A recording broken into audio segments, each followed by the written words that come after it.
Well, hello. Pam Ellis I said sorry. should never apologize Sorry. for the playful, I'm so patient, and forgiving personality that makes her so endearing. sorry. To a stranger, the 67-year-old grandmother still radiates. You'd never guess she spends most of the day sleeping, has lost a third of her body weight, You guys don't worry. and endured 4 infusions It's lymphoma. to treat stage 4 cancer. But when you've known her since 9th grade and called her your wife for the last 45 years, I saw the light go out. you notice when her spark That hurt. is dimming.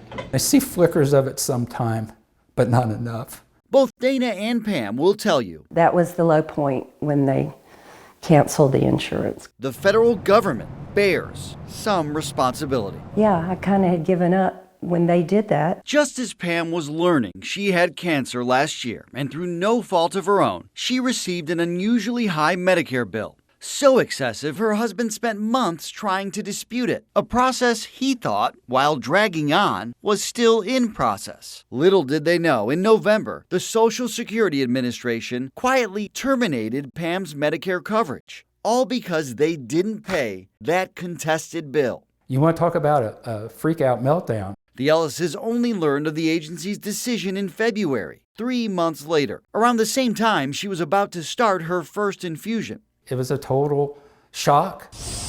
A shock that led them to delay treatment by several weeks and created new fears of rising medical costs. All of a sudden, Pam doesn't have insurance when she needs it most in her life. Dana quickly reached out to their congressman's office, That's just fundamentally unfair. who started working behind the scenes to help. That we would allow that to occur, that we would allow coverage to be denied under those circumstances, seems to me to be really inappropriate and something we should address at a policy level. Representative Jeff Jackson says he's since learned Congress may need to take action on a broader scale so other vulnerable Americans don't fall through a similar crack in the federal foundation. We shouldn't put people in a situation where their coverage can be denied while they are disputing a claim, particularly in cases like Mrs. Ellis, who had stage 4 cancer. There could be life-threatening consequences. At a minimum, the Social Security Administration is supposed to give people a heads up about their coverage ending, so they're not blindsided. So much for that in the Ellis's case. And even worse, Dana says when he visited the Charlotte office Well, we can't escalate.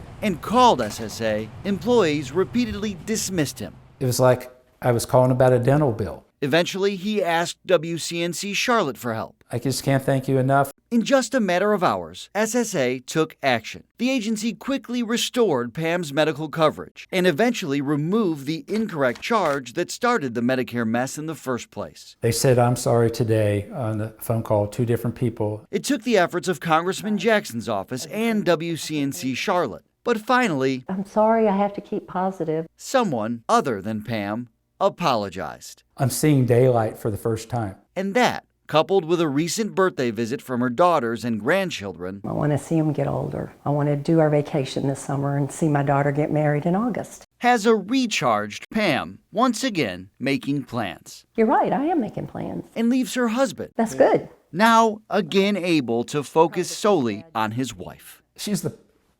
person that I wish I could be. I wish I could be more like her. I can cry, you can't. That's really sweet.